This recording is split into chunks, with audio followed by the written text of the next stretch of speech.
Good morning student.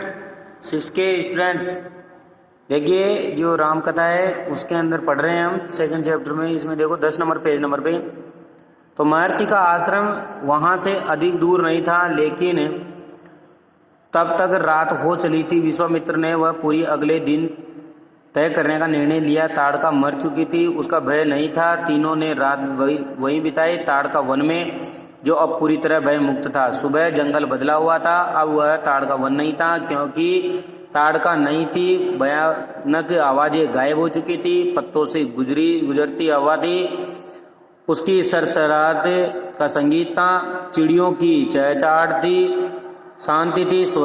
तस्वीर बदल गई थी। सिद्धा आश्रम का अंतिम पड़ाव था। महर्षि का आश्रम रास्ता छोटा भी था, मनोहारी भी प्राकृतिक सौंदर्य का आनंद लेते। तीनों लोग जल्दी ही आश्रम पहुंच गए। आश्रम वासियों ने उनका स्वागत किया और अभिनंदन किया। उनकी प्रसन्नता दुगनी हो गई थी। महर्षि विश्वामित्र के आश्रम लौटने की खुशी, राम लक्ष्मण के आगमन का सुख, विश्वामित्र यज्ञ की तैयारियों में लग गए और अनुष्ठान प्रारंभ हुआ। आश्रम की रक्षा की जिम्मेदारी राम लक्ष्मण को सौंप कर महर्षि आश्वस्त थे। अनुष्ठान अपने अंतिम चरण में था और पूरा होने वाला था कुछ ही दिनों में। 5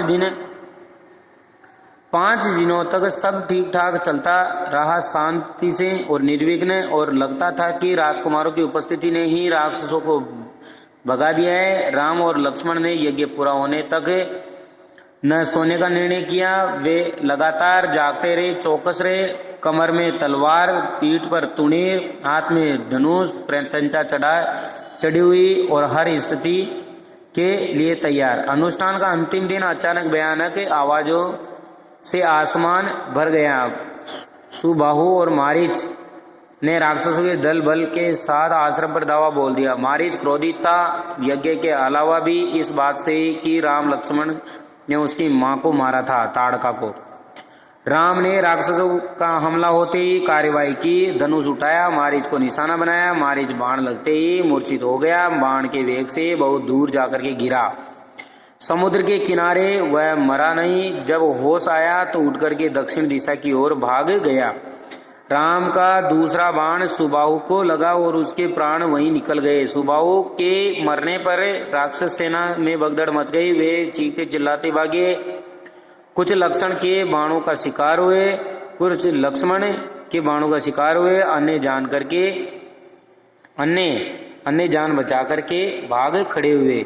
महर्षि विश्वामित्र का अनुष्ठान संपन्न हुआ। राम ने महर्षि को प्रणाम करते हुए पूछा, अब हमारे लिए क्या आज्ञा है मुनिवर? महर्षि ने राम को गले लगाया, कहा, हम लोग यहाँ से मिथिला जाएंगे, महाराज जनक के यहाँ, विदेराज के यहाँ दरबार में। मैं चाहता हूँ कि तुम दोनों मेरे साथ चलो, उनके आयोजन में हिस्सा लेने। महाराज के पास एक अद्भुत शिव धनुष है, तुम भी उसे देखो। राम और लक्ष्मण अगली यात्रा के लिए तैयार हो गए।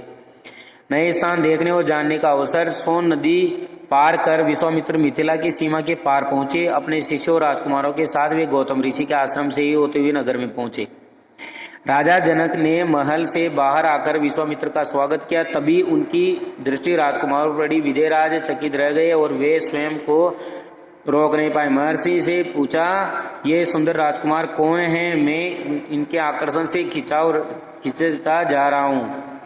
यह राम लक्ष्मण हैं और महाराज दशरथ के पुत्र हैं। मैं इन्हें अपने साथ लाया हूँ आपका अद्भुत धनुष दिखाने। विदेराज ने महर्षि और उनके शिष्यों और राजकुमारों के ठहरने की व्यवस्था की एक सुंदर उद्यान में। अगले दिन सभी आमंत्रित लोग ऋषि मुनि और राजकुमार यज्ञशाला में उपस्थित हुए। वहां महर्षि ने फिर धनुष का उल्लेख किया। महाराज जनक ने अपने अनुचरों को आज्ञा दी, शिव धनुष को यज्ञशाला में लाया जाए। शिव धनुष सचमुच विशाल था, लोहे की पेटी में रखा हुआ था। पेटी में पहिए लगे हुए थे, 8 पहिए। उसे उठाना लगभग असंभव था। पहिए के सहारे खिसका करके उसे एक से दूसरी जगह लाया जाता। अनुचर मुश्किल से उसे खींचते हुए यज्ञशाला में ले आए और धनुष देखते ही विदेराज एक पल के लिए उदास हो गए। उन्होंने कहा मुनिवर, मैंने प्रतिज्ञा की अपनी पुत्री सीता के विवाह के संबंध में, जो यह धनुष उठा करके उस पर प्रत्यंचा चढ़ा देगा और उसी के साथ सीता का विवाह होगा। अनेक राजकुमारों ने प्रयास किया, लज्जित हुए, उठना तो दूर वे उसे हिला तक नहीं सके, प्रत्यंचा क्या चढ़ाते। विदेहराज का संकेत समझ करके महर्षि विश्वामित्र ने राम से कहा, उठो वत्स, यह धनुष देखो। सिर से राम ने सिर झुकाकर गुरु की आज्ञा स्वीकार की और आगे बढ़े और पेटी का ढक्कन खोल दिया। राम ने पहले धनुष देखा, फिर महर्षि को गुरु का संकेत मिलने पर राम ने वह विशाल धनुष सहज ही उठा लिया सरलता से। यज्ञशाला में उपस्थित सभी लोग हतप्रभ थे, आश्चर्यचकित हो गए थे। इसकी प्रत्यंचा चढ़ा दूं? मुनिवर राम ने पूछा, अवश्य, यदि ऐसा कर सकते हो। विदेहराज चकित थे। राम ने आसानी से धनुष झुकाया और ऊपर से दबाकर प्रत्यंचा खींची। दबाव से धनुष बीच से टूट गया, उसके दो टुकड़े हो गए। बच्चों के खिलौने की तरह यज्ञशाला में सन्नाटा छा गया। सब चुप थे और एक दूसरे की ओर देख रहे थे। सभागार की चुप्पी महाराज जनक ने तोड़ी और उनकी खुशी का ठिकाना नहीं था। उन्हें सीता के लिए योग्य वर मिल गया था और उनकी प्रतिज्ञा पूरी हुई। जनक राज ने कहा, मुनिवर, आपकी अनुमति हो तो मैं महाराज दशरथ के पास संदेश भिजवा दूं, बारात लेकर आने का निमंत्रण। यह शुभ संदेश उन्हें शीघ्र भेजना चाहिए।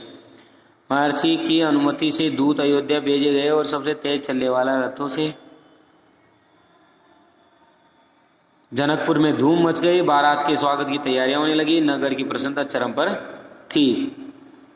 महाराज जनक का संदेश मिलते ही अयोध्या में भी खुशी छा गई। आनन फानन में बारात तैयार हुई। हाथी, घोड़े, रथ, सेना बारात को मिथिला पहुंचने में 5 दिन लग गए। जनकपुरी जगमगा रही थी। हर मार्ग पर तोरण द्वार और हर जगह फूलों की चादर, एक एक कोना सुवासित।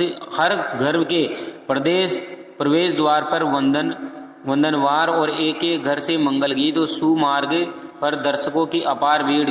खिड़कियों और छज्जों से झांकती महिलाएं एक नजर राम को देखते या देख ले, राम सीता की जोड़ी दिख जाए। विवाह से ठीक पहले विदेहराज ने महाराज दशरथ से कहा, राजन, राम ने मेरी प्रतिज्ञा पूरी कर बड़ी बेटी सीता को अपना लिया है।